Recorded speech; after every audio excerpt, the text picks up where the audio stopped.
সুপ্রিয় শিক্ষার্থীবৃন্দ, আজ আমি তোমাদেরকে এইচএসসি ক্লাসের আইসিটি বইয়ের পঞ্চম অধ্যায় থেকে একটি প্রোগ্রাম দেখাবো। এই প্রোগ্রামটি হলো ক্যারেক্টার ডেটা টাইপ ব্যবহার করে প্রোগ্রাম তৈরিকরণ, এবং এই প্রোগ্রামটি আমরা ফর লুপ ব্যবহার করে করব।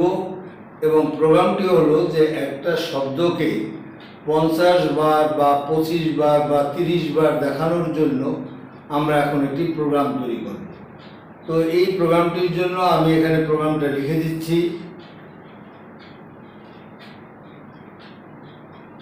ফর লুপের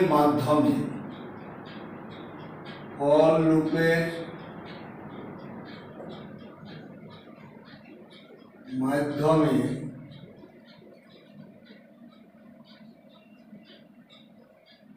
ক্যারেক্টার ডেটা টাইপ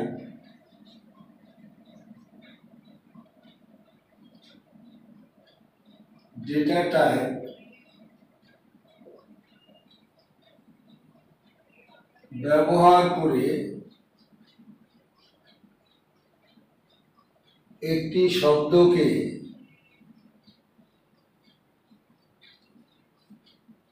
50 বার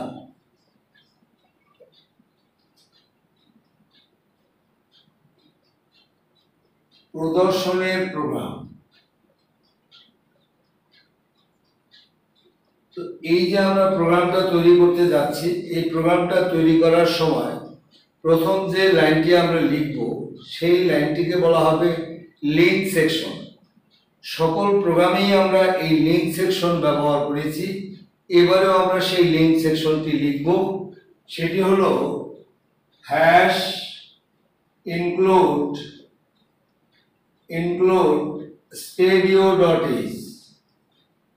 stadio.h। এই stadio.h কে আমরা সব প্রোগ্রামে বলেছি এটি হলো একটি লিঙ্ক ফাইল। এটিকে বলি আমরা হেডার ফাইল, এটিকে বলি আমরা প্রধান ফাইল। এরকম আমরা বিভিন্ন নামে একে অভিহিত করে থাকি। একে লিঙ্ক ফাইল বলার উদ্দেশ্য হলো যে ইনপুট এবং আউটপুট ফাংশন আছে প্রোগ্রামের মধ্যে, এদের সাথে এই ফাইলটির ঘনিষ্ঠ রিলেশন থাকে বলে একে আমরা লিঙ্ক ফাইল হিসাবে অভিহিত করে থাকি। আর টোটাল লাইনটিকে আমরা বলে থাকি লিঙ্ক সেকশন। এবারে হলো আমাদের মেইন ফাংশন ব্যবহার করতে হবে। মেইন ফাংশন, এই ফাংশনটা এরকম ব্র্যাকেট দিলে বুঝতে হবে এটি হচ্ছে আমাদের একটি ফাংশন। দুই দিকে দুটো এরকম ফার্স্ট ব্র্যাকেট দিলে এটাকে ফাংশন হিসেবে আমরা অভিহিত করে থাকবো। এরপরে হলো আমাদের একটি সেকেন্ড ব্র্যাকেট দিব। এই সেকেন্ড ব্র্যাকেটটা হলো স্টার্টকে বোঝাবে, শুরু আমাদের। এখন আমরা এই যে ক্যারেক্টারটা আমরা এই যে ক্যারেক্টার ডেটা টাইপ ব্যবহার করে একটা শব্দকে 50 বার, একটা শব্দকে যে 1 2 3 4 এরকম করে আমরা বাড়াবো, এর জন্য আমরা একটা ডেটা টাইপ ইউজ করব। সেই ডেটা টাইপটা হলো আমাদের ইন্টিজার ডেটা টাইপ। কারণ 1 এটা পূর্ণ সংখ্যা, 2 পূর্ণ সংখ্যা, এরকম করে বৃদ্ধি করার জন্য আমরা এখন ইন্টিজার ডেটা টাইপ ইউজ করব। ইন্টিজার দিয়ে ওই 1 2 3 এগুলোকে আমরা আই হিসাবে ইন্ডিকেট করলাম। আমরা যে কোনো কিছু এটাকে ইন্ডিকেট করতে পারি এবং লাইনটির শেষে আমরা একটা সেমিকোলন দিলাম।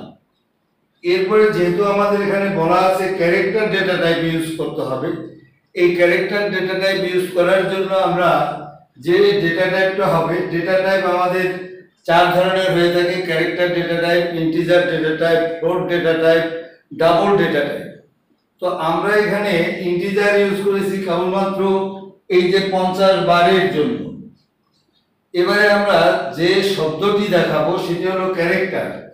এই জন্য আমরা রাখবো CHAR, ক্যার।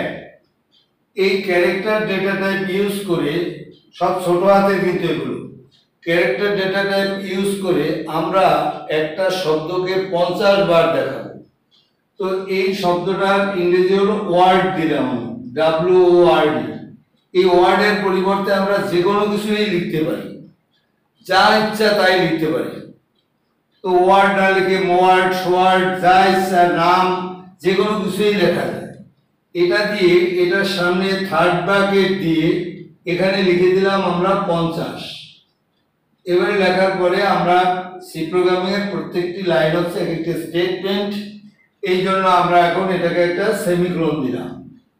এই যে আমরা ওয়ার্ড নামে একটা ইনপুট করলাম, এই ওয়ার্ড নামে ইনপুটটা করার জন্য এখানে আমরা এখন পারমিশন নেব, সেটি হলো প্রিন্টএফ। এই প্রিন্টএফ দিয়ে এখানে লিখব যে যা ইচ্ছা তাই লেখা যাবে। এখানে লিখলাম আমি write a word, write a word, একটা ওয়ার্ড লেখো। ওয়ার্ড লিখে ইকুয়াল টু চিহ্ন দিয়ে ডাবল ইনভার্টেড কমা ব্র্যাকেট, এবারে এটিকে স্টেটমেন্টে রূপান্তর করার জন্য আমরা সেমিকোলন দিলাম। এ হলো, আমরা এটা না লিখলেও আমাদের কোনো সমস্যা হয় না, এটা বাদ দেওয়া যায়। এবারে আমরা ইনপুট দেব, সেই ইনপুটটা হবে স্ক্যানএফ। এই স্ক্যানএফ দিয়ে ডাবল ইনভার্টেড কমা। এখন এই যে ক্যারেক্টার আমরা ইউজ করছি, এর জন্য আমরা ব্যবহার করব আমাদের ফরম্যাট স্পেসিফায়ার হিসাবে এই যে স্ট্রিং এস ইউজ করতে হবে। যেহেতু একটি ওয়ার্ড কয়েকটি অক্ষর নিয়ে গঠিত বা ক্যারেক্টার নিয়ে গঠিত, এই জন্য স্ট্রিং দিতে হবে এখানে ফরম্যাট স্পেসিফায়ার। এই স্ট্রিং দিয়ে এবারে ডাবল ইনভার্টেড কমা কমপ্লিট করলাম, এবারে দিব আমরা কমা। এবারে এই ওয়ার্ডটা যেহেতু ইনপুট হিসাবে ইউজ করব, অ্যাম্পারস্যান্ড অফ ওয়ার্ড। এই অ্যাম্পারস্যান্ড না দিলেও, এই স্ট্রিং এর ক্ষেত্রে অ্যাম্পারস্যান্ড না দিলেও কোনো সমস্যা হয় না, এটা না দিলেও হয়। এবারে আমরা ইউজ করব ফর লুপ। এই ফর লুপের মধ্যে দেখো, ফর লুপে i ইকুয়াল টু আমরা এখানে 0 লিখি, 0 দিয়ে আমরা 50 পর্যন্ত, তাইলে আমাদের 49 পর্যন্ত দেখাইলে আমাদের 50টা হয়ে যায়। i equal to 0। এবারে সেমিকোলন দিয়ে এবারে i লেস দ্যান 50, এই 50 লেস দ্যান 50, 50 চেয়ে এই মানগুলো ছোট হবে, 0 দিয়ে যেহেতু শুরু। তো এবারে সেমিকোলন দিয়ে আমরা এক করে যেহেতু বৃদ্ধি করব, সেহেতু i ডাবল প্লাস এখানে ইউজ করব। এই এখন আমরা এই i ডাবল প্লাস ইউজ করার পরে এখন আমাদের এখান থেকে ফলাফল গ্রহণ করব। আমরা এই ফলাফল গ্রহণ করার জন্য আমরা ব্যবহার করব প্রিন্টএফ দিয়ে ডাবল ইনভার্টেড কমা। এবারে আমাদের হলো সেই কোন ভাবে তুমি এটাকে পেতে চাও, আমরা স্ট্রিং হিসাবে পেতে চাই, ওয়ার্ড হিসাবে পেতে চাই।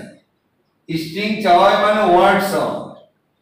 পার্সেন্টেজ অফ এস এখানে লিখতে পারতাম, শো দা ওয়ার্ড এগুলো লিখতে পারতাম, এগুলো বাদ দিয়ে দিলাম, ছোটর মধ্যে করে ফেললাম। ডাবল ইনভার্ট, এবারে আমরা একটা স্ল্যাশ দিয়ে এখানে টি দিয়ে দিলাম। এই টি দিলে পরে এই ওয়ার্ডগুলো এরকম সামনের দিকে দেখাবে, আর যদি এখানে এন দেই তাহলে ওয়ার্ডগুলো নিচে নিচে দেখাবে। এটা ব্যবহারকারীর ইচ্ছার উপরে নির্ভর করে, এটা না দিলেও কোনো সমস্যা নাই, এমনি ডাইরেক্ট সামনাসামনি দেখাবে। যাই হোক, এবারে ইনভার্টেড কমা কমপ্লিট। এবারে কমা দিয়ে কোনটাকে দেখতে চাই, আমি ওয়ার্ডটা দেখতে চাই, এই ওয়ার্ড লিখে দিলাম এখানে। এই ওয়ার্ড লিখে এবারে সেমিকোলন। এখন আমি এখানে দিব রিটার্ন 0, রিটার্ন 0 দিয়ে এবারে সেকেন্ড ব্র্যাকেট কমপ্লিট। এ হলো আমাদের ক্যারেক্টার ফর্মের আমাদের ফর লুপ ব্যবহার করে প্রোগ্রাম। তো আমাদের এই প্রোগ্রাম আমরা এভাবে করলাম। তো এটাকে আমরা যখন কম্পিউটারে রান করাবো, তখন এটাকে একটা নামে প্রথম আমরা সেভ করব। মনে করো আমরা একটা নাম দিলাম, পাপ্পা নামে সেভ করলাম। সেভ করে আমরা এখান থেকে আমাদের কম্পাইলার এবং কম্পাইল এবং রানের উপরে যখন আমরা ক্লিক করব, তখন এই প্রোগ্রামটির ফলাফল আমাদেরকে কম্পিউটার প্রদর্শন করবে। এটা আমি ডেট সি দিয়ে তোমরা রান করলে ডেট সি দিয়ে রান করবে। ডেট সি দিয়ে ডেট সি ডাউনলোড করে তোমরা নিতে পারো, নিয়ে মোবাইল দিয়েও করতে পারো ইচ্ছা করলে। তো আমি এটা আমাদের করে দেখালাম। তো এভাবে তোমরা যদি পরীক্ষায় ক্যারেক্টার ফর্মে আসে এভাবে তোমরা করবে। সকলকে অনেক ধন্যবাদ।